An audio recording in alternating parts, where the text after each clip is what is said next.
Today on the show, we got Ray Lau here, bro. Whoa. Ray cool. Lau, dude. Man. This is amazing. Thank you for coming on to the pod, man. Yeah, Seriously. Man. Thanks for having me. Yeah, dude.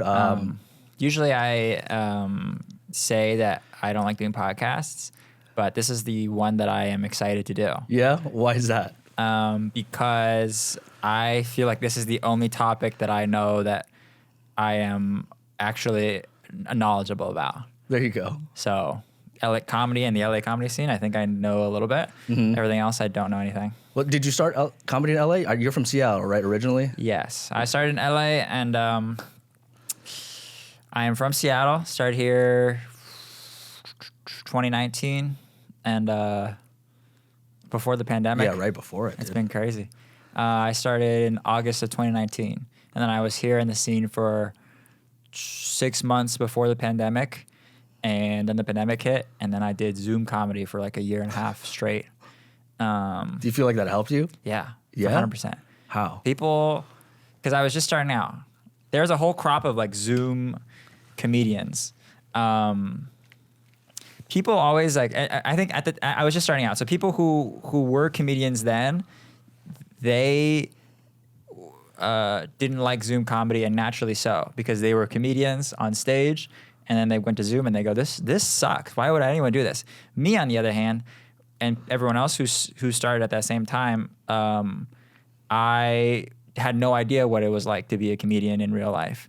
So I never did a show before. I just did horrible open mics. No kidding. For 6 months, from bombs straight, and no one talked to me or liked me. So when the Zoom came, it was like very accessible. It just made it all very accessible, because I could log on every day at 8:30 for the open mic, do my time with my material, with my screen right here and my material right here, and I would read it. And then I could just fix it, and I wouldn't say at all, and I wouldn't stutter, and I wouldn't forget my material. And then when it was over, I didn't have to socialize. I just logged off from 8:30 to 9:30 every day. And I was also locked inside, so. So how was it like after the pandemic and after your first mic back, like first physical mic back? I had a better product than I did, for sure. There was a while during the Zoom scene where I was, and everybody in the Zoom scene was not good, including me. But there was a while in the Zoom scene where I was doing good. At the end of like the year, like year and a half point, I was like expecting myself to do well at Zoom shows, which was weird.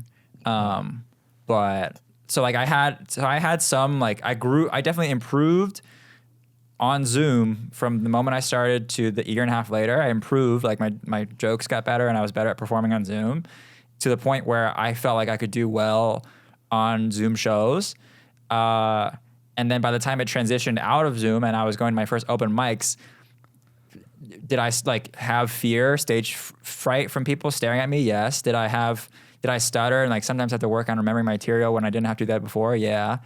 So there was some transition, but I certainly had a better product than when I first started out in LA, which was really hard.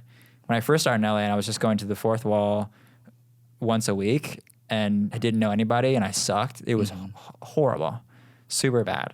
But I always say there's like the reason why the Zoom thing, and I'll always look back fondly on the Zoom times, because there's a certain habit that's required to be a comedian.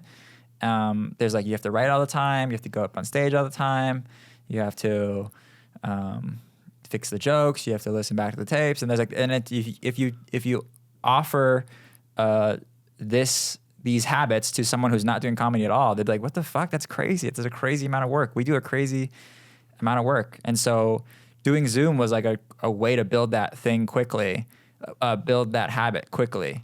Like,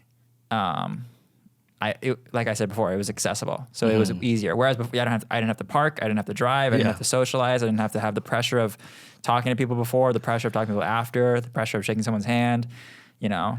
So it was accessible. So it was great. It was really good. How do you are you much of a socializer now that it's kind of came back? And socializer, I am. I try to say hello. I think I'm more of an introvert. I think I'm good at shaking hands and saying hello. Got you. Conversations, long conversations, I feel like maybe not, but. Well, great then. This is going to be a short episode. Yeah.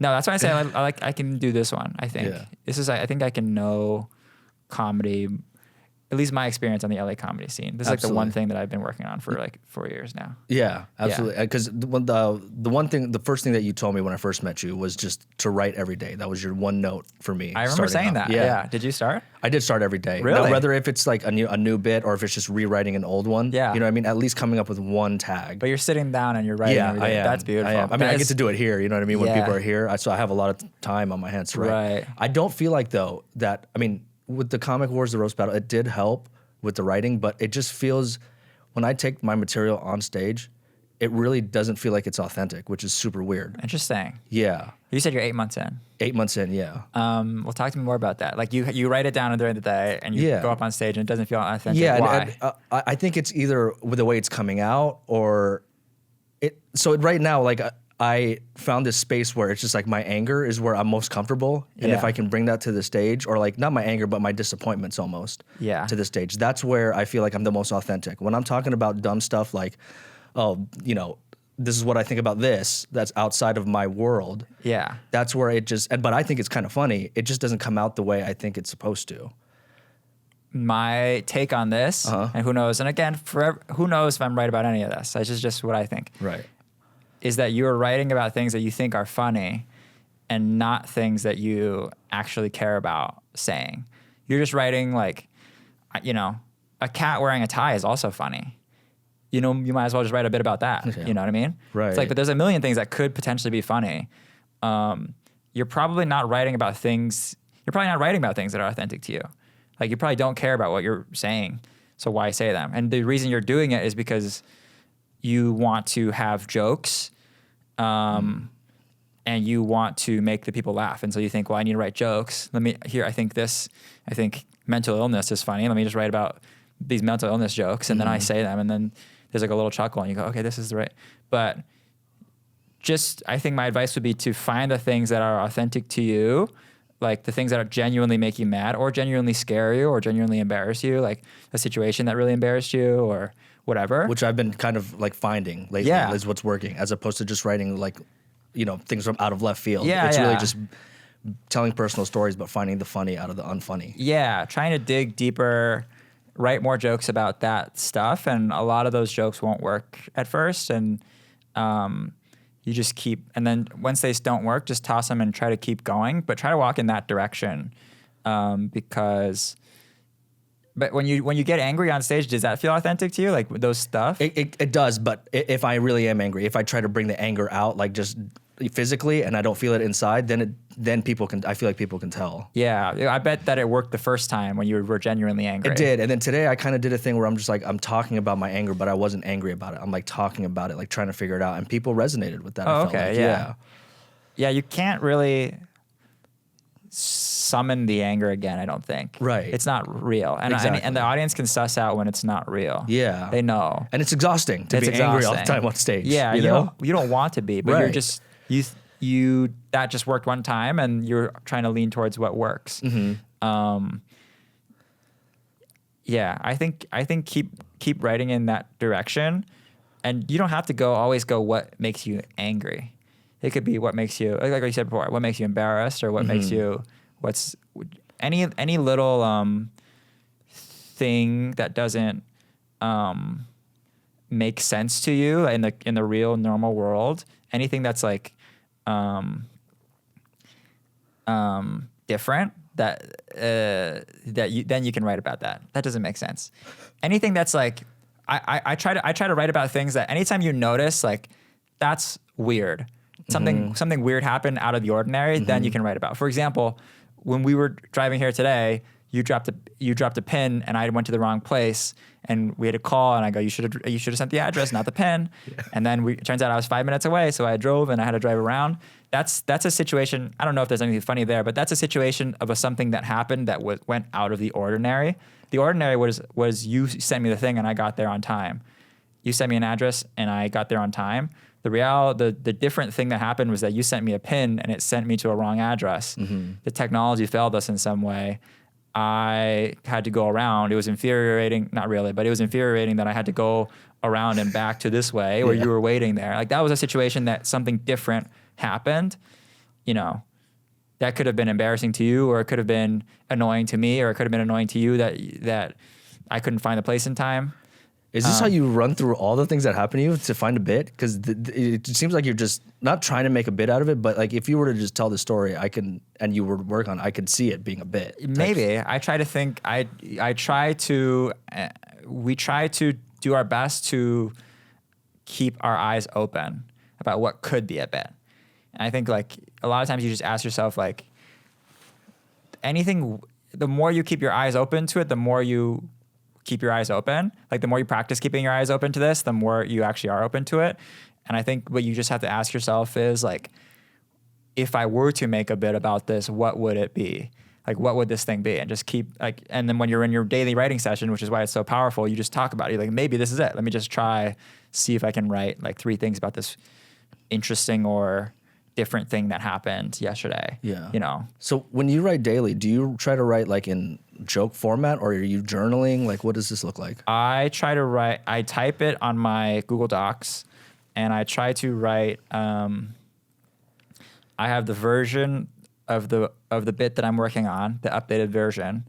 And then I try to add new lines and I try to edit what went wrong the night before. And I'm like listening to the night before. And then I am, editing it and trying to add new stuff. And I'm listening to see like what were the big laughs from yesterday, because the big laughs stay.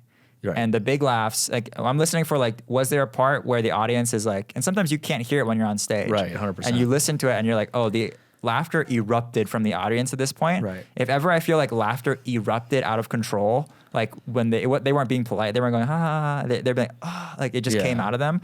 That part stays. And I try to build around that when I'm writing around. And even if you don't like that part, like, cause there's some parts or some jokes that I've said where I've listened back to the tape and people will howl at something I said, but it's just like something that it's just passing by almost, I felt like. And I never really built off that. Oh, I would, but do you like it? I do like it. I just didn't know, I didn't like how I said it in a sense.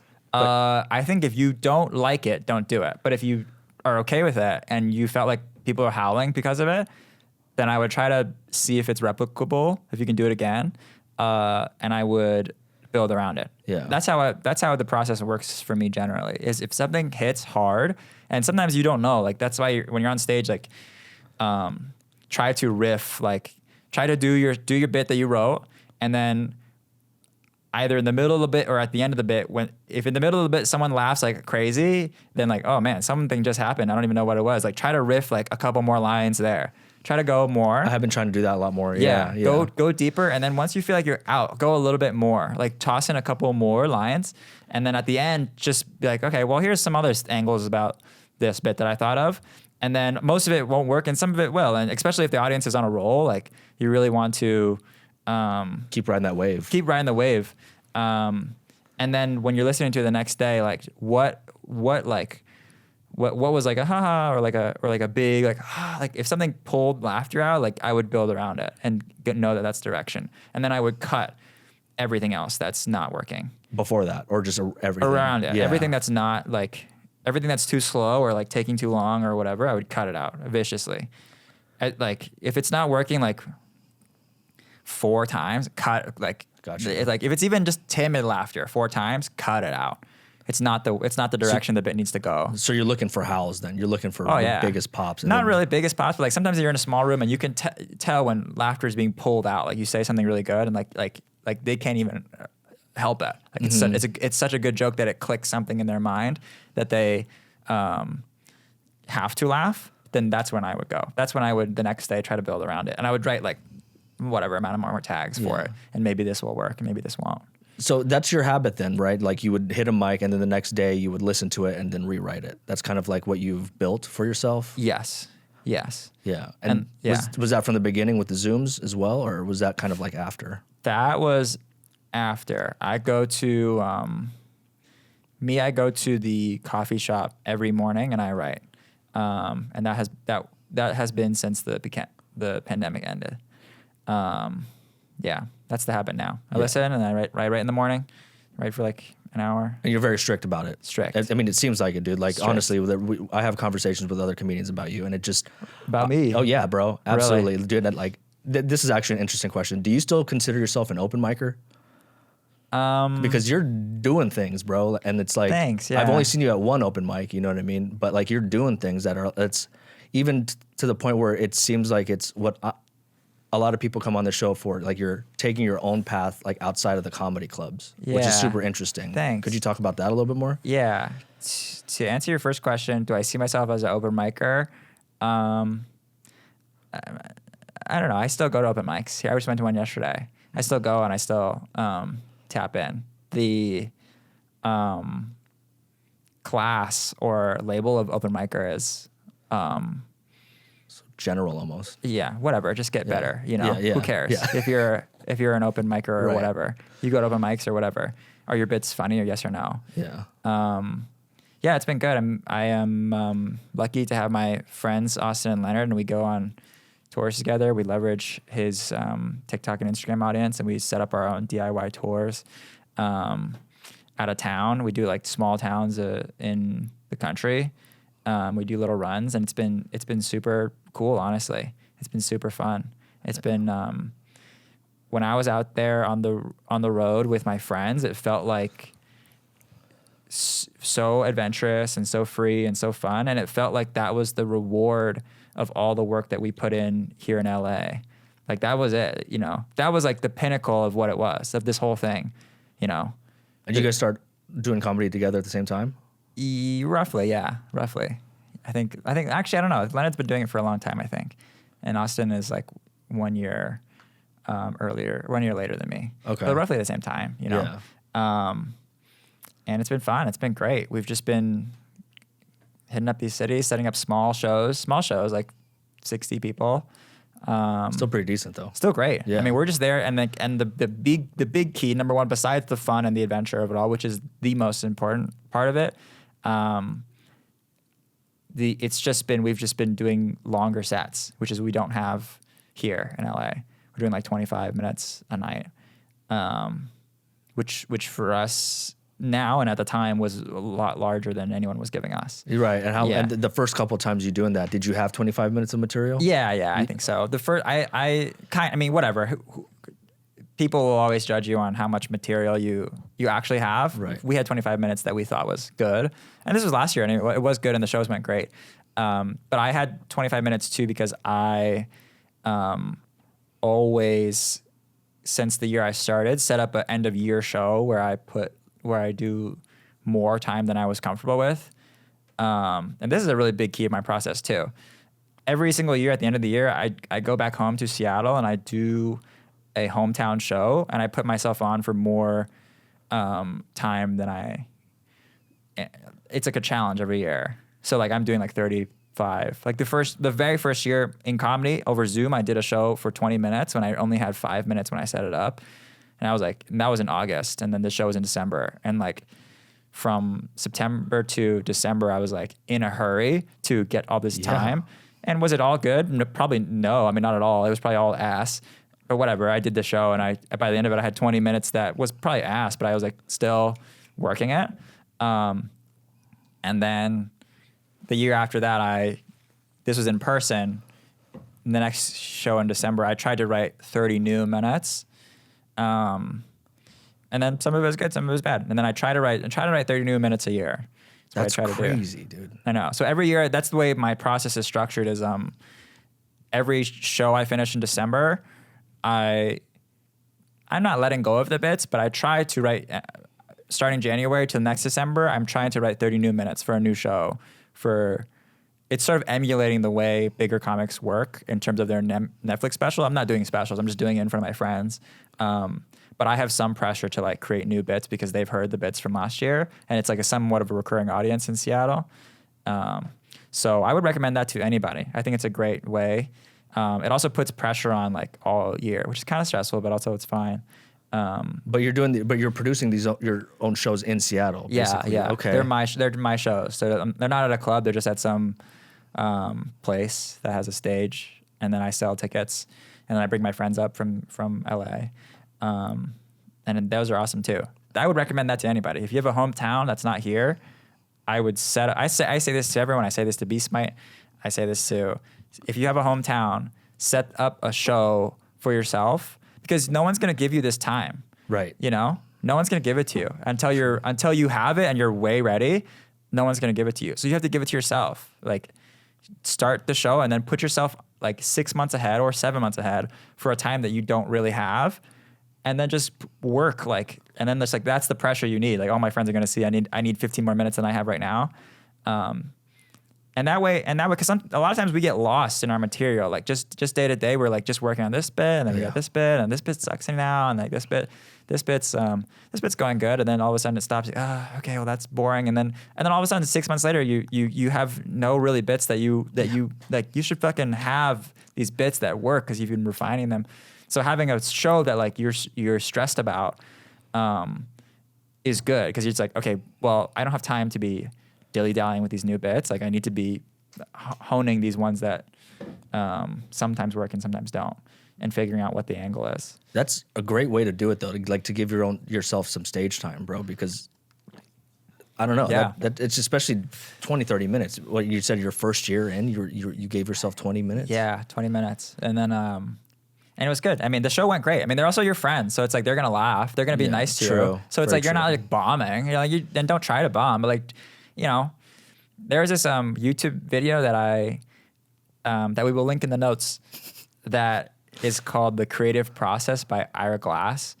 And it's pretty much saying like, all of us, and I've watched it so many times, so maybe I'll do it word for word. All of us, when we get into the art that we're doing, we get into it because we have really great taste. Like, we know what we like, and we're like, this is really good, I love it. And then when you start doing that, like, your taste is so good that you can tell that what you're making kind of sucks, and like, that's the frustrating part. And like, people will struggle there and sometimes quit, like, because they're making stuff and like, this sucks, I'm not good at it. But like, everybody who does creative work like has to go through that phase, and to get through that phase, you just need to put out do a huge volume of work. You just need to constantly evolve as an artist. Like, you need to make your bits, let them go, and then start anew. And then like, and then work them as hard as you can until they're done, and then let go, and then create again. And like, your bits will come and go, but you as an artist like get better over time. So that's a little bit what I'm trying to emulate with that. It's just pumping out as much as you can in order to find the gold. No, that's what I'm trying to emulate by creating 30 new minutes a year, and then trying to create 30 new minutes every year, letting go, and then doing 30 minutes. I see. Okay. I'm trying to emulate like creating a volume of work, working on them as hard as I can, and then letting go. And these bits aren't gone. Like, I think if I ever do a special or something, I'll bring back the best bits from the year and refine them, and then do the special. But I just think it's important to find that balance of creating on a deadline so that you don't dilly-dally for too long, but then also don't work on them so long that they become like things that you hate. Right. Just work and get them as good as you can, and then let go. Because the core of it maybe is like not good enough, you know? Because the premise is just like this idea that you came up with when you were very young, your first year. And so like, maybe the core of it's not good, and then you let go, and then the next year the core of it is better, and you work on it as hard as you can. Does that make sense? Yeah. Absolutely. Yeah. Just the process of writing it and making it better. Yeah. So you as an artist improve. Obviously, you felt probably that it's gotten, I wouldn't say easier, but you picking and choosing what's funny and not has gotten easier for you. Probably, yeah. Especially the volume of, material that you're coming up with a year. It's still really hard. I still struggle like every morning. Every morning I'm like racking my head for like what's funny, and it's not. A lot of times it doesn't come. So how do you find inspiration for what's funny? It just happens?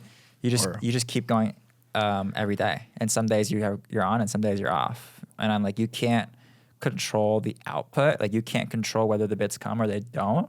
Like, you can only control the input, which is I'm here every day and I'm writing, and then I will try, and then I will try the jokes. I will write these dog shit 10 that I wrote, and then I will try them tonight, and some of them work and some of them don't, and maybe none of them work. And then the next day, the ones who worked, you keep going. And then the ones who didn't, you didn't. And if none of them worked, then none of them worked, and you just try again. Right. And then you bring back a bit that you wrote last May, and then you're like, well, maybe let's try this, and then you keep going until something clicks to the point where, oh, this is really exciting. You keep working on that. But I mean, many days I'm like struggling in the morning. Like I can't even think of anything. But I think I just have so much trust in the process now that because it's proven itself so many times that I don't struggle in like an emotional sense. I just struggle to create the thing. But like I don't, but I know that it's going to work eventually. Right. So I just believe in the process and that's it. Yeah. I saw you once at an open mic, and I don't remember if it was an improv or just a regular open mic, but I don't even remember you working on anything. You just went up there and started talking, and you just kind of just. That was the fourth wall, probably. Yeah, the fourth wall no-ho. Yeah. And you literally, don't even think you worked on anything. You just literally went up there and was just talking, and like you took one word and kind of just like told a story about that. Oh yeah. Why? If you probably don't remember, but I just thought it was so interesting. I'm like, this guy didn't even work on any jokes, and it's Ray Lau. Like I've heard a lot about you, and I was just so excited to see you. And then I was just like, well, what the hell was that? Yeah. You know, not in a bad way, but I was like, that was so interesting, especially being so new out of this. For sure. I don't know. Sometimes when I go to mics, I'm there just to work on my.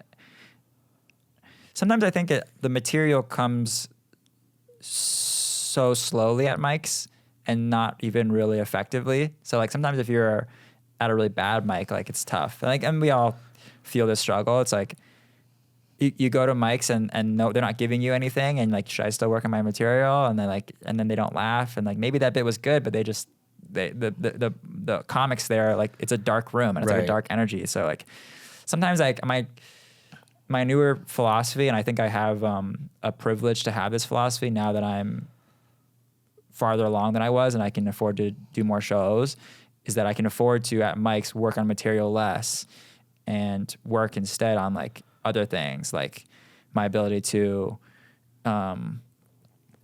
keep going, like don't panic when you don't have anything to say, like riff in the moment. Like sometimes when I go to mics, like especially really bad mics like that suck, like my goal is just to do not falter, like don't show weakness at all. You don't have to be funny. You don't have to say anything good. Just do not falter. Like don't give in to the pressure of it all. And that's good too. Like that's like I try to at mics now just work on, not always, but sometimes just work on being comfortable on stage, saying whatever, digging around and seeing if I can find anything. So the most efficient for you would just be writing then? Because other people, like sometimes with me, I feel like I find my bits at the improv mics, or just when I go at an open mic, I have nothing and I'll just kind of riff on what someone said. Yeah. And I'll find my bits through that. But you, it seems like the writing is where you're. Do you mean in the morning?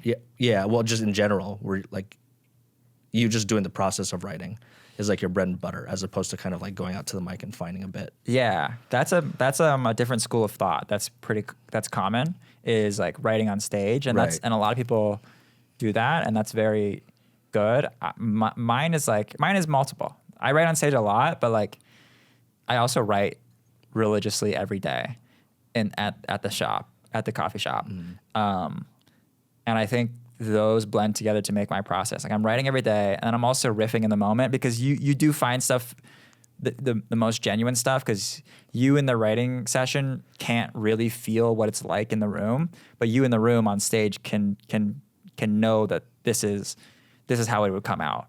This is what people are attuned to right now, and so I'm going to say this, and I bet it's going to be funny, and then it is, But you can't really feel that when you're in the writing session. Right. That's why people write on stage. But equally, like when you're in the writing shop, you can like see what's not working, and you can craft the fine jokes, and you can be like, oh, this is too many words. Like, you can tie it back to the beginning. Well, you can see how it's laid out and tied it back. So there's value in both. I do both. Like I'm writing in the morning, and then I'm writing on stage, and then I'm bringing it back to the morning and see what stuck. I will say, and this is just my opinion, people can get confused by writing on stage, because it can sometimes be an excuse. Like sometimes people are just like, I just write on stage. Yeah. But it's like they're also just not writing. Right. They're just not like, it's kind of like and who knows, maybe it works for you, but it's sometimes like an excuse to be lazy, you know? Like you're just like, I write on stage. Well, there you go on stage, and it's like you're riffing about the moment and this and that, and it's like maybe it's working for you. To me, it's like I need both. Same. You know? Yeah, You because need both. that's how that was. Yeah, absolutely. Because like that's how I leaned more on writing on stage in the beginning. Yeah. And after I had my first show, I was like, "What the hell was that?" Dude? Yeah. Like, nothing. That was all trash. Yeah, dude. yeah. And then the second show, within that like month and a half, I really focused on writing. Yeah. And even stuff that I'd never even said before on stage that I just had written down, and I said it, and there was pops. To Yeah. it, you know what I mean? So Yeah. it's like I agree. Like there is a balance of writing on stage and taking the time to actually physically write. You need both. You need both. And they feed each other. Yes. You know? Absolutely. How long is your writing process at the shop for? Like, how long do you usually kind of, or do you just do it until you're like, okay, it's good? I do it before I have to work in the morning. So depending on what time I wake up, it's like a daily battle, like how early I can wake up. Ideally, I'm going for 90 minutes. It's an hour now minimum usually. And it's not and like, this is like, I've been doing this straight for the writing session, straight for like almost 3 years now.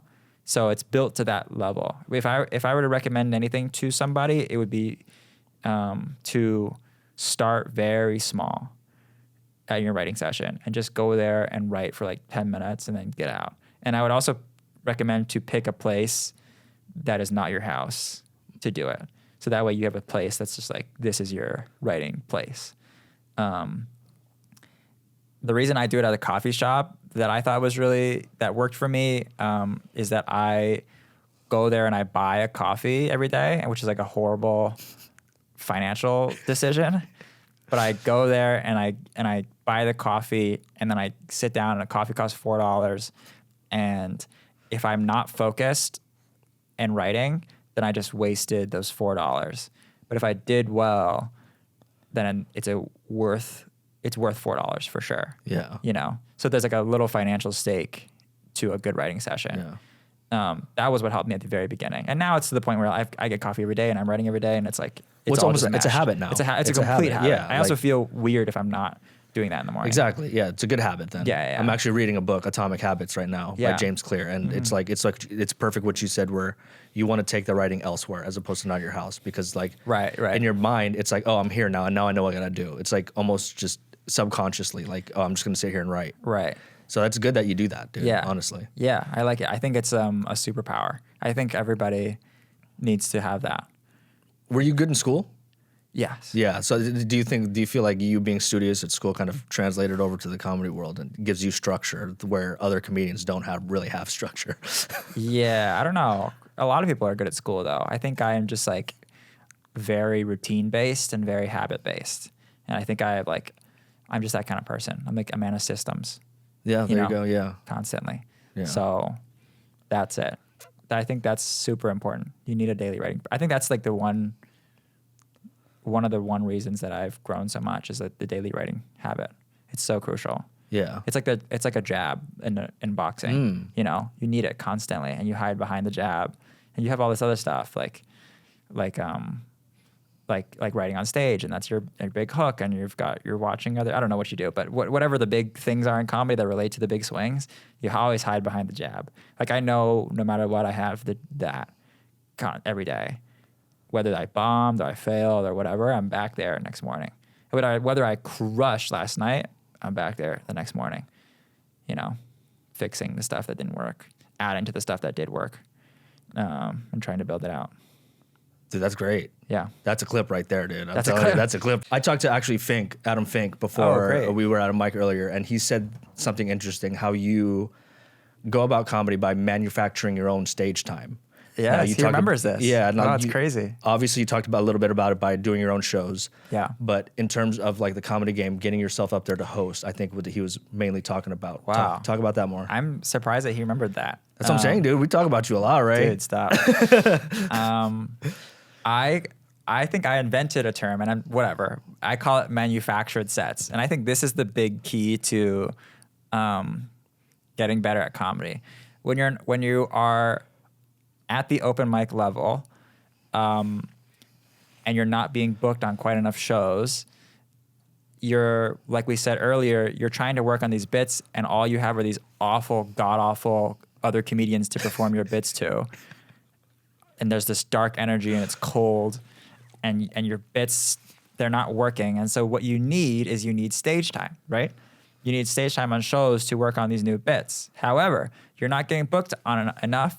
So when you have an opportunity to do a show, you're like, and the producer's there and it's a good show, you're going to do your best stuff because you want to hit the show. And so you never have a chance to work on your new stuff, and you never get a chance to experiment and develop because the shows are coming so far and few between that you need to crush every time you're on. So it's like this, how do I get better? How do I get booked on more shows?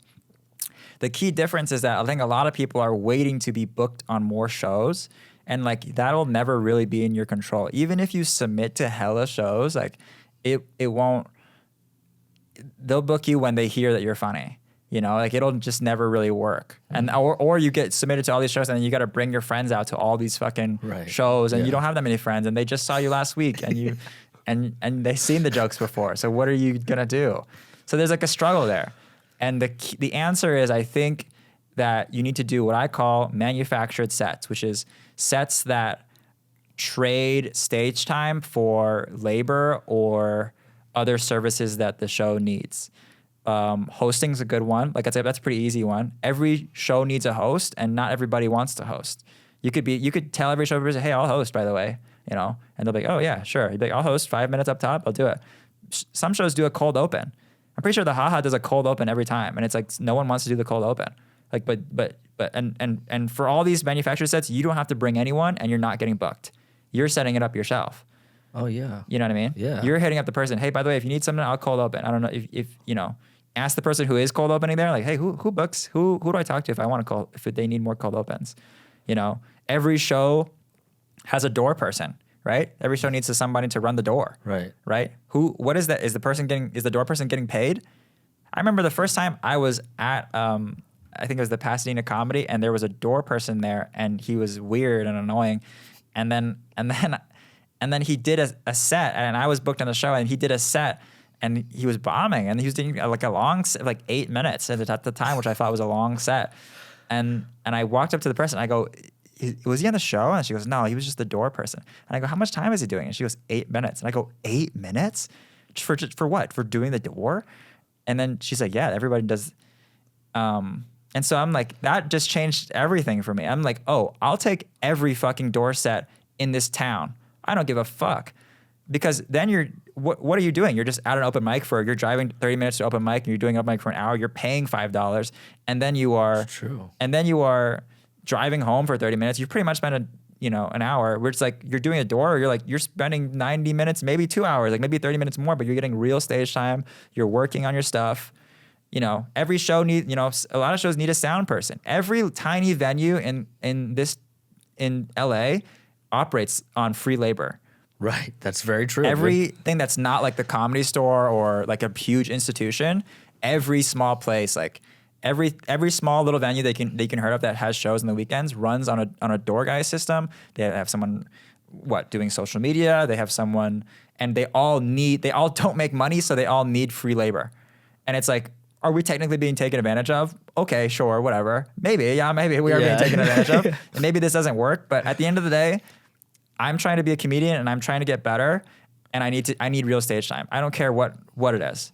I don't care what it is. You know, I'll do every door guy set. I'll do every sound guy set. Every show needs a photographer, right? Can you do photography? I'll do photography for 5 minutes. Every show needs their tapes filmed. I mean, I'll set up I told Beastmite, set up your camera and try to trade that for some stage time. Right.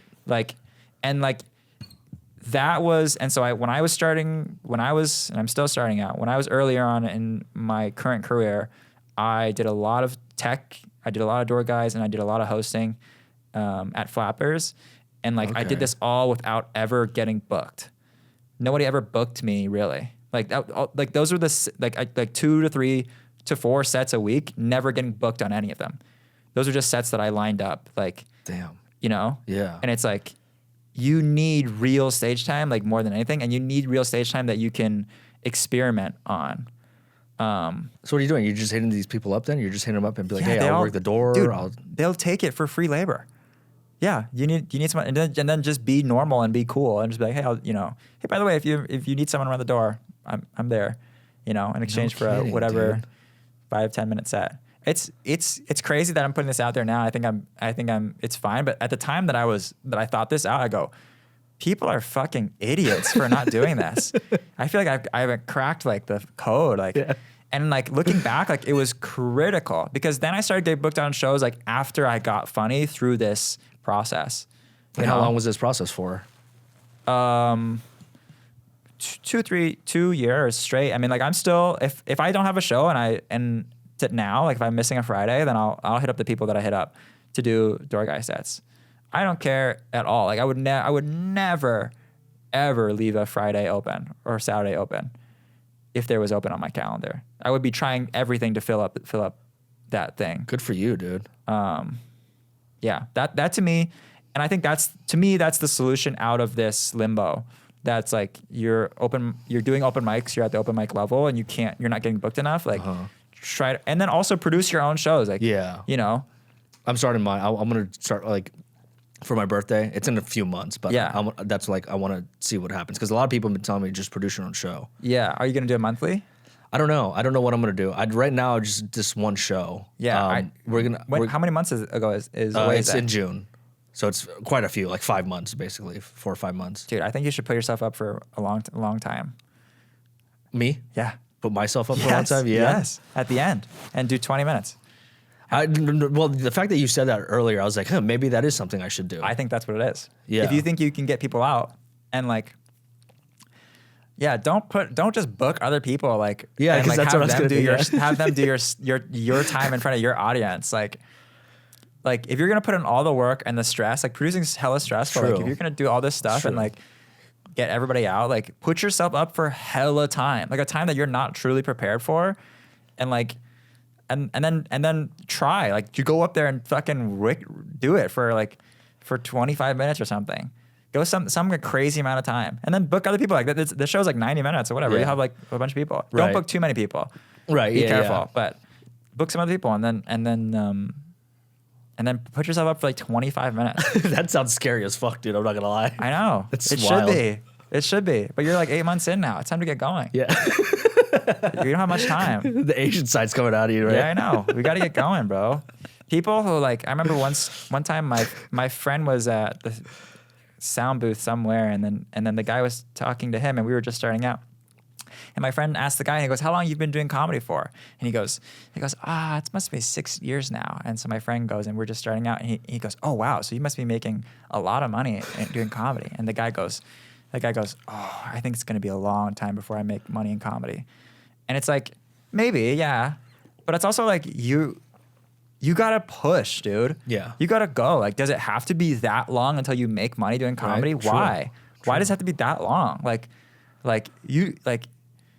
if you get hella funny, like, and you are good at marketing and good at social media, why does it have to take that long to make money?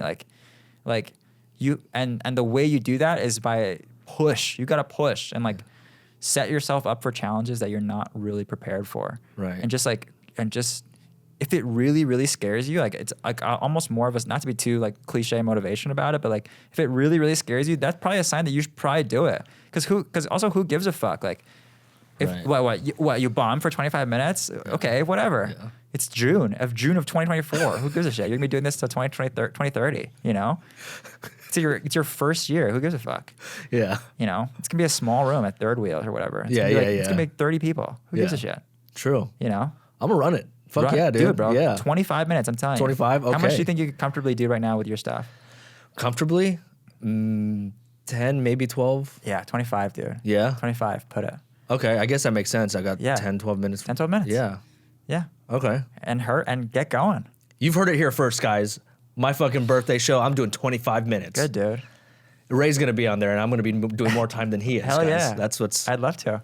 Yeah? I'd love to be on Okay, hell yeah, dude. And that's how you get booked. You just, so take that as it's pretty easy, really. You just get inside their head and inspire them. You can do it. Go harder. You're not working hard enough. Can I have a spot on that show, by the way? Do you need a door guy on that show? I'll run the tech. I don't really care. I'll do whatever End up doing want. 30 minutes because you're working everything? Yeah. You do 25. I'll do 30. It's fine. Whatever, dude. I'll open with 30. Yeah, we got to push, dude. Yeah. That's hilarious, bro. Yeah, I think you should do that. I'm gonna run it. Yeah, I think that'd be a cool little idea. I mean, maybe not cool for everyone in the room, but it'll be cool. For me, it'll be great. Are you from here? From Las Vegas. Oh, okay. Yeah, born in Hawaii, raised in Vegas. Oh, do you have enough people that you've met to come to the show? To come to this show in LA? Yeah. If they were to Your come. birthday show?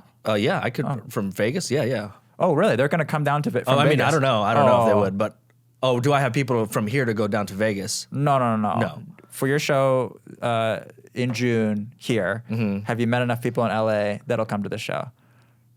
I think so. Yeah. Perfect. Yeah, I've been in LA for like 7 years, so perfect. I hope. Oh, so. beautiful. Yeah, I hope so. It's time to expand the audience. Yeah. Yeah. Because I actually don't think any of them have came to any of my shows. To be honest with you. Smart of you. Because the first one I kind of wanted people to come, but after that went, I was just like, oh my gosh, dude, not for another year, dude. Did you bomb that first show? I didn't bomb, but like the jokes were just terrible. Like I had Adam Fink was there actually. He saw my first set on my first show. Nice. And he was like, dude, you got the confidence. The confidence is there. Like your stage presence is there. It's just the writing. And I was like, okay, which is why I kind of like started really focusing on the writing, dude, because it's just like I don't know. It's like it's just another tool. You know what I mean? I mean it. Not just another tool, but I don't know what I'm trying to say, Ray. I don't know, man. No. I'm the dumb Asian here. No. You're not. I'm listening. Yeah, good. I think that show's gonna be great. Invite those people. I think it's also smart to not tell your friends right away that you do comedy. People make that mistake way too early. They're doing comedy, and then 2 months in, somebody goes, hey, I could get you a show at the Comedy Store. Yeah. And you go, what? My dream? The Comedy Store? Already? And they sell everybody. Oh my God, I'm gonna hit that Comedy Store. And then they invite everybody, and then they burn it too quickly. Yeah, well, that's what I'm at right now. I'm going up to the Comedy Store for the first time next week. Oh, you are? Yeah, but I don't like it's the roast battle pre-show. Oh, good. Yeah. Good. And I traded fucking some labor for it. You know did you what I'm saying? really? Yeah, I did some edits. I didn't know if I traded labor. Pat asked me. Yeah. To do it, and then I was just like, That's it. You're trading labor. Yeah. You manufacture that set. Yeah. You didn't get booked on that show. You know what I mean? I see what That's you mean. That's the point I mean. You didn't get booked there. Like to book is to wait until someone DMs you, hey, can you do my show? Got you. You know? Like you wait, especially at this level, you wait and you wait and you wait too long. And it's like, damn, I didn't get booked Friday. Yeah. So I go to these mics. You know, it's like, and these mics suck. Like they're not, they're like, they help you to get better, but not really and not efficiently and not fast. Mm-hmm. You know? They suck and they're soul draining and no, you're not getting good feedback. And like, you need to do them and they're good. And sometimes they're good and sometimes they're bad. But really you need to be in front of real people. Mm-hmm. And whether it's 10 real people or 5 or 50 or whatever, like you got to figure out ways to get on there. And me personally, I was willing and remain willing to trade labor for that stage time. And I'm grateful to be at a place now where I am getting booked enough so I don't have to do that. But year 2 and year 3 was constant. Every door guy said I could see I would do it. Yeah. And it's to me it's obvious. I don't know. Mm-hmm. To me it's obvious. I would do this constantly. Yeah. I mean, I've never thought about like the labor thing. Obviously, like they tell you to do your own shows or to go host, but like the free labor, that makes sense, especially when you have tech, like that mindset where you can do those things. I would rather do the door guy set than host. You're just doing a real set. You're doing 5 minutes in the middle or 7 minutes in the middle of the show, and you don't have to host. And people, when you come up, the audience doesn't know you're there. Well, then I guess they technically know the door guy, but they don't see you as like the door guy or the sound guy. They just see you as one of the comics. True. When you're hosting, it's like you're opening the cold room cold, which is a different conversation. It's valuable in other ways, but the door guy set's amazing. I mean, you just come in, just do your set like a normal comic, and then like a comic who got booked, and then and then you just work on your stuff, and it's like low stakes. Like I didn't bring anybody. Like the owner knows I'm a door guy. Like I'm just like chatting with the audience, or I'm working out new bits. Here's the thing I thought of this morning. Like I'm working on real bits. Like. Yeah. So it's almost like low stakes even too. That's what it is. Yeah. That's what it is. It's a low stakes. This is what I was trying to say. It's like the producer's not even expecting anything. Yeah, you're just the door guy. Who gives a fuck? You need low stakes time to stop giving a fuck and like really try your other stuff. Like, when you get booked on a show and there's like a hell of people there, like you wish you could work that new bit out, and maybe you have the balls to do it, but like. Also, like, there's hella people watching. Your friends are there. You had to bring all your friends because it's a bringer show. You got to bring everybody. Like, you're gonna do the stuff that hits, and it's like that makes complete sense. But it's also like and you are getting better, but it's like you need to be working. You just need to be, and I don't know. Those all the sets have value, but you need those low pressure sets to like do what mics are supposed to do for you. You know. Yeah. And you need mics too. You need good mics too, and bad mics too. You need it all. But like, I tried quickly to figure out ways that I could get on stage without doing mics. Yeah. I thought this podcast was going to help me, but it hasn't. What do you mean? Get on shows, get booked on shows, but it hasn't. Oh, I don't think it's going to help. Yeah. It's not going to fucking help. I don't think it's going to help. Free labor, dude. You need to do free labor. Yeah. But this podcast is good too. It's okay. It's all right. Since we're talking about the podcast, what in your comedy career, what has been when it happened to you first? What has been like a failure when it happened to you first that turned into actually a success? Did you say early in my career, or just any time?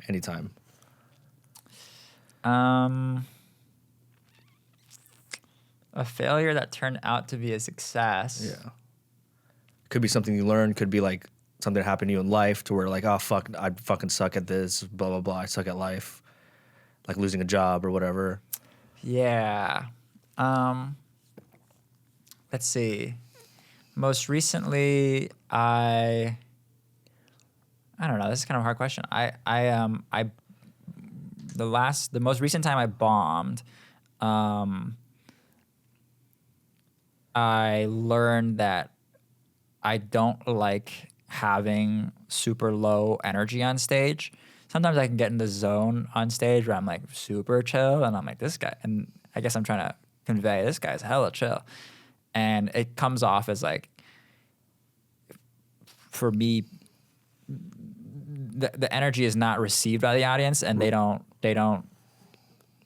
vibe with it. And then I started doing bad and I realized that's not my energy on stage. So I don't think that's a good answer. No. So more so just like bringing more energy on stage? Is that? I think I just felt like more energy in a certain tone aligned with who I was more, you know? And I did bad at the show. The audience wasn't with it. And I was like, why did I bomb that time? And I think my energy was too low. And perhaps I was trying to appear more calm and cool than I was. And it just wasn't the right tone. So I guess in a very small lesson, I learned that this is not my tone. Mm-hmm. And this is not the energy I want to convey.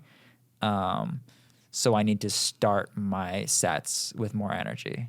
And I think it'll match what I feel more comfortable in more. Yeah. No, it makes sense though, because I've done that. You know what I mean? Yeah. Being so early, and that was something actually I noticed on early. But then it's like I overdo it, right? Like I bring too much energy, and everyone's like, "Whoa, what the fuck is this guy doing?" Yeah, you know what I mean? Yeah. So there is a balance to do it. There is, but maybe you're maybe not you, but maybe you, the general you, is a low energy guy, and that's your energy. You know, you have to find what feels right to you and what works for you. Did you come in low energy because of the bit that maybe you were going to start off with, or? I think I came in too nonchalant, like I don't care how this set goes. Someone told me good advice one time, which is that they say you're supposed to come on stage and not give a fuck, right? And they're right, but you can't not give a fuck to the point where you isolate. This was Mav Viola. They said this. You can't not give a fuck to where you isolate the audience. Like you're not like you have to not give a fuck in the sense that like me and the audience are still on the same team, and like I don't give a fuck if I look like an idiot, but I'm here to make us have fun, and not like I don't give a fuck. I'm like how this goes because I do this and I see and I don't care how this goes and I don't need this, you know. Which is sometimes you can get mixed up in those two energies. Yeah, you know. Sometimes you're like fuck you guys. I don't care. Like this is what I do. Like I do this every day. And it can sometimes feel like that. But you have to, I think a healthier way is to not give a fuck in a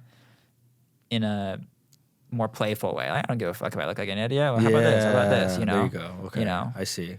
And that's good. So I think perhaps I was too not give a fuck in a closed off way, and then the audience is like, this guy doesn't care at all. Like, why? He doesn't even care if he does well or whatever. And that resonates to the people, and they're just like almost like unattractive. Yeah.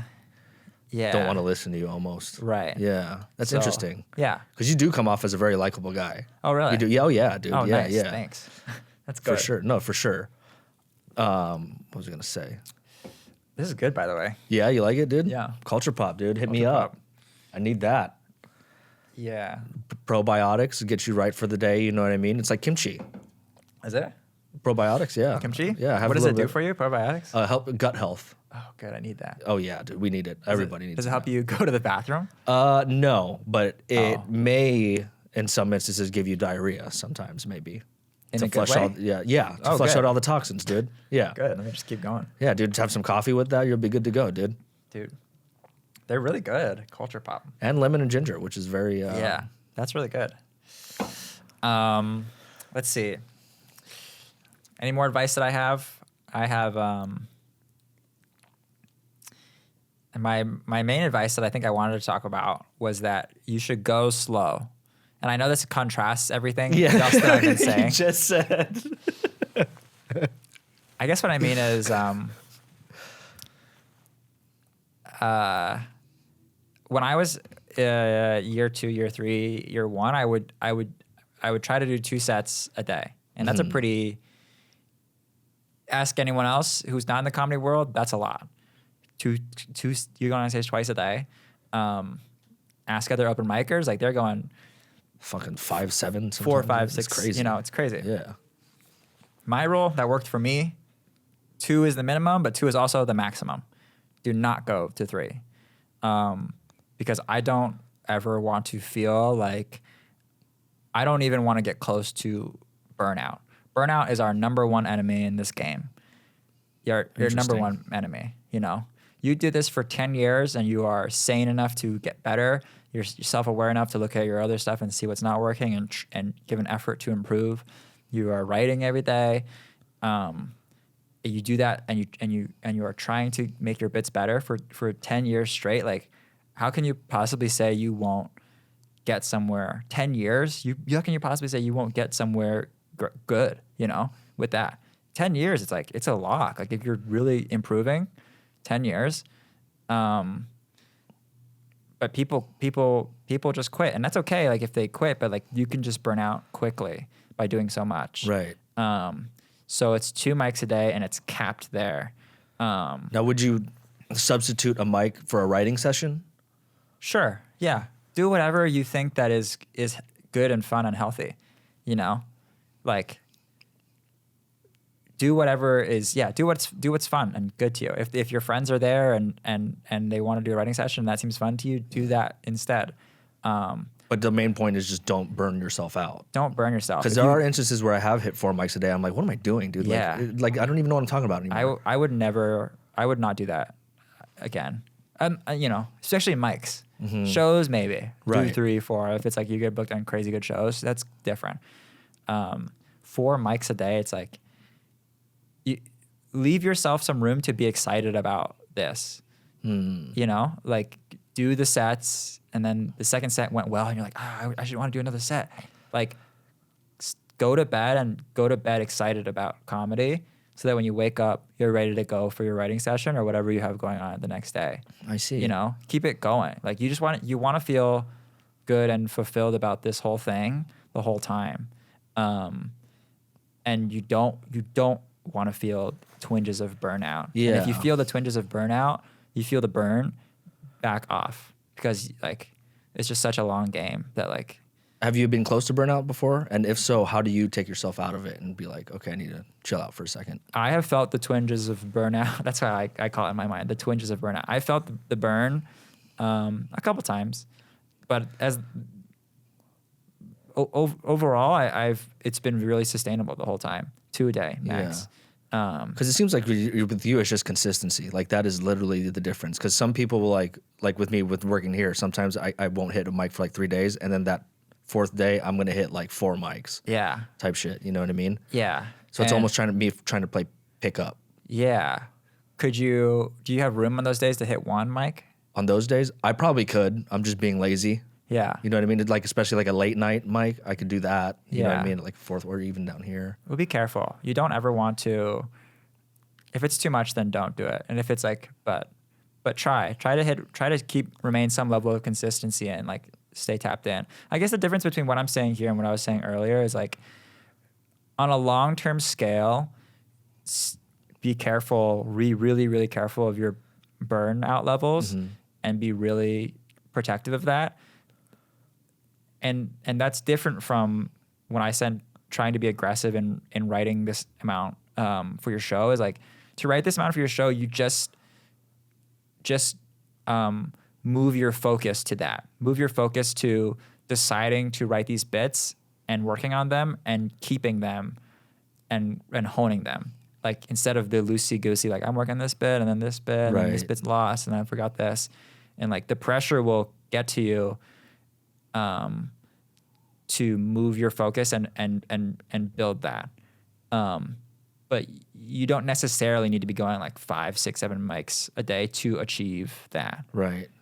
You just need to shift your attention and like decide to focus on that to achieve that. Mm-hmm. So I guess that there's a difference between like going so hard that you burn out. There's two things, like keeping it level and don't burning out, but also like making sure to make smart decisions that challenge you and that push you to move further in your career and your craft. Right.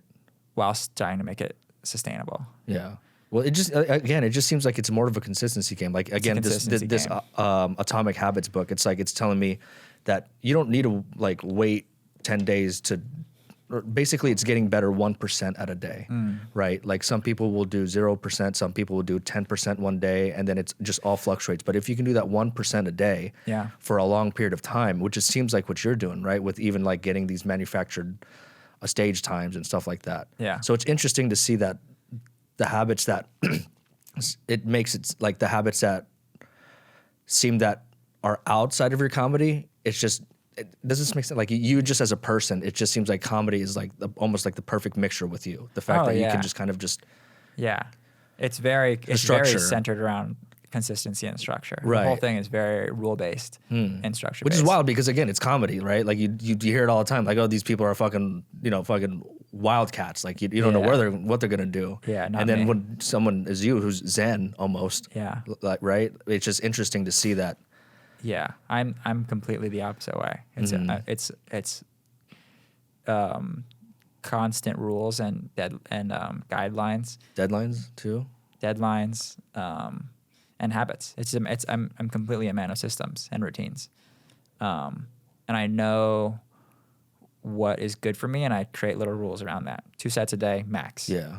And minimum. Mm-hmm. Do both. That's crazy. I've never heard that before. This is so crazy to me, but it makes sense. Dude. Yeah. Like, 2 is like literally probably the perfect. 2 is healthy. Yeah. And it's enough. And it's also a lot, by the way. It's 4 hours.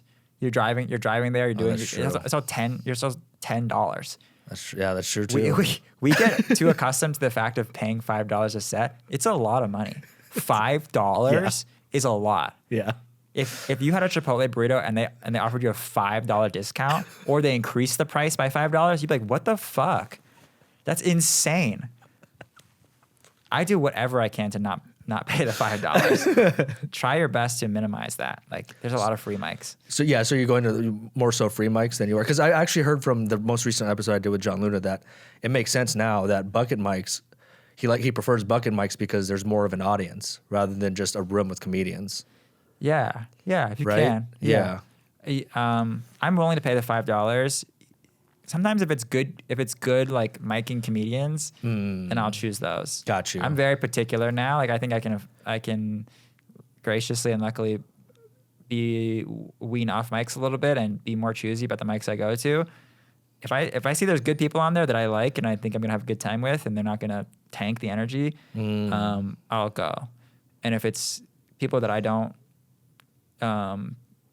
trust their energy to not be dark and cold, then I won't go because it's not worth it. And I'm not gonna pay $5 for that. Right, dude. And a lot of the times when I first started, I would go into like fourth wall no ho a lot, dude. And dude, Jesus, man, like I'm like only 8 months in, but I'm like, dude, what was I doing? Like, that was a lot. Yeah, they can have good mics too. Oh yeah, dude. Yeah, lately their later mics have been killing it. Oh really? Yeah, dude. Like the 8, 9 o'clock ones, they've been really good. Yeah. Oh, good. Opie. Opie, I forget his name. Opie. Yeah, dude, he's fucking hilarious, hilarious. bro. I had no idea who he was. Oh, he's and every time I incredible. saw him, I'm like, dude, this guy's so funny. What is he doing? And I finally look him on Instagram. I'm like, holy shit. Yeah. This guy's killing Crushing it, dude. it. It's wild. Yeah, and still going to mics. Yeah, that's Respect true. it. Respect That's it. very true. Yeah. I'm gonna wrap it up here soon. Let's say you're having a slump week, like where nothing's really working and stuff like that. What does Ray Lau do to get out of that slump?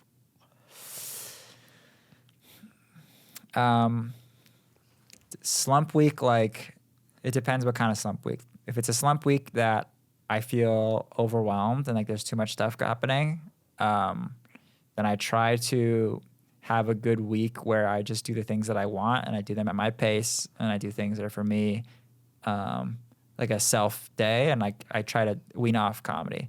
Again, I'm very careful of the burn. Right. I never want to feel that, even then I feel it often. I feel like especially with often. everything that you're doing right now. It just feels like Yeah, and so I'll try to pull back, and like I'm constantly trying to be aware of my stress levels. If it's a slump week, like none of your bits are hitting, you're bombing a lot, all your new bits suck. Like this kind of sucks as an answer, but like the truth is, like, you just have to work through it and work a lot. Like, you just have to keep going, and then you find the set that breaks you through. Like, yeah, I've had the slump weeks. I probably go through slump weeks, like, or slumps runs of days, probably like once every 2 weeks, constantly, where it's not working, and you just have to just keep grinding through it. Yeah, just be cognizant of that. Like, you have to get a good set that works through it, and like it's gonna end, and you just gotta get through it. A lot of times, like the slump week, we like, oh man, I suck at comedy. I don't feel like going out today, and like it just propels it. But you have to work. Like, the slump is so natural and so normal. I don't know. It's a hard balance. If you feel like your shit's not working and you feel burned out, like, it's hard. Like, I would take a step back. The burn is like the number one thing. And you're always aware of it. Then it Constantly, seems like, yeah, constantly. You never. It's such a long game. You're ideally in it for a long, long time. Like, if you decide that you really want to do this, then you're deciding to be in it for like 10, 15, 20 years, like a long, long game. And the career will evolve to acting and whatever and writing and stuff. But like, yeah, just be careful of the burn. And I think the last thing I want to say is, like, something that helps the burn so much is trying to find a community here in LA of people that you really fuck with. Yeah. And that helps a lot. Yeah. Everything started turning for me when I found the community that I love. And that made everything better. It just having a group of people that I genuinely fucked with. I'm like, these are my people. Yeah. And how so did that change? They're obviously more supportive. They're more supportive. They're just like, you go to mics and a lot of times when you're doing comedy and you're just by yourself and you're going to these mics, it can feel very lonely. And that's what causes the burn, is when you are feeling lonely and you suck and you're like, what are you doing this for? You know, but when you feel lonely and when you suck and there's other people around you that you really fuck with, and like, they just, I mean, it's just a very life thing, you know. You need friends that are good, you know. Yeah. And I think sometimes you don't have that in comedy, or you align yourself with the wrong people. Sometimes you align yourself with the wrong people who have clout, but they're really not good people. I see. And you know, you have to be aware of that. If these aren't your people, then you have to get out. And because there are good people, and you got to find them, and then find your people. Yeah. You know, I'm slowly starting to get there, dude. Like, we're people now. I'm like really vibing with people. Yeah. You know what I mean? Like, yeah, I would hang on and build. If you identify, like, that's my guy. Yeah. This is someone I really fuck with. Yeah. I would identify that and then invest further in that. Got you. You know, it's so important. Well, and I fuck with you, Ray. I fuck with you too. Hell yeah. And everyone's career is also just going to evolve slowly. Right. You know, right. Within years, like really short amount of time, like people who you are at your level and below you or above you, like people's careers move all of a sudden. They're moving, and then you're like, whoa, what the fuck? Like, we were just at the same open mic a while ago. So it's like, and then you also were going to develop quickly too. So it's like, the people that you really fuck with now, invest in them, and then you will all hopefully go up together. Yeah. So Let's actually talk about Brian Smite, because you brought his name up twice, bro. Man, and that dude love is that my guy. favorite fucking Love open that micer. guy. We talk about open micers. He is one of my favorites right He's now, great. bro. He's really like this genuine. dude is, dude, he's a real one. He's really real. And he's fucking hilarious, bro. He's hilarious. He's real. He cares about the craft. We get on. We have this podcast that you and I are having in the parking lot of the Ashley Furniture outside Flappers constantly. You guys be going up to Flappers a lot? When earlier on, yeah. Okay. And I'm still there if they book me. Yeah. Here and there. But that that's where we became friends, is at the Flappers open mic. I had no idea you guys even knew each other, dude. That Oh, sounds really? Great. Yeah, that's great that you guys know I too. love Beast Mite. Yeah. Amazing guy. And cares about the craft. Good guy. Yeah, he's one of my peoples for sure. Yeah, 100%, dude. Yeah. He's a real one, dude. Definitely. Hell yeah. Yeah. Where do you see yourself 10, 15 years from now? What would like your optimal lifestyle in 10, 20 years or 10, 15, 20 years? Good question. That's a good question because I like it different than what is your ultimate goal in this. That's a different. Okay. I'll go after that. I'll go into that after. What I want in 10, 15 years, hopefully I have a good small to medium or whatever size fan base that will come out to see me. Hopefully I can tour around the country, maybe do international trips. Hopefully I'm making enough money to sustain myself. I don't have to work at a job anymore. I hope that I have enough freedom to do the things that I want and I don't feel super overwhelmed. I hope my friends are up there with me. I hope that I can go on the road and have fun and adventure with my buds. Hopefully I'm at least like commercial acting, or I have a podcast or something that's like or YouTube channel that's providing me enough income that allows me this freedom. Yeah, that's what I want. Yeah. Just freedom and adventure, and community, and peace. There you go, dude. And that's it. And what is the ultimate goal? Since you said you wanted to get to that. I want to get to that. The ultimate goal is such a tricky question. The answer that I have is that I always tell myself, and sometimes I lose sight of this, is that there is no ultimate goal. There can't be an ultimate goal, because when you set your sights on something that finite and you get it, and you will get it, then let's say it's a Netflix special. You get it, and then it's awesome, and you post it on Instagram, and everybody's, oh my God, you got a Netflix special, and you go, yeah, I did. Yeah. And you're on your couch and you feel great, and then a couple months go by and you did the special, and then you're like, well, now what, And that was 3 months ago, and it's faded, and so now you look for. You know what? All my friends are in movies. I want to be in movies. I'm going to be an actor. And you get an acting coach and you do this. And then now your new goal is to be an actor and to win or whatever. And so it just keeps moving. And so you should be careful not to place all of your hopes on one outpost. There's a beacon that you try to walk towards. That beacon for me is financial freedom, doing comedy with my friends, being really good on stage, having adventure and community, being happy with it, not being too stressed out about it. That's the beacon, and I hope that comes from a YouTube channel, a podcast, doing commercial acting, maybe acting. Mm-hmm. That's the beacon, but like the goal is to just grow at a fulfilling pace that's fun, and then just keep growing at a fulfilling pace until you die, and that's it. There's no like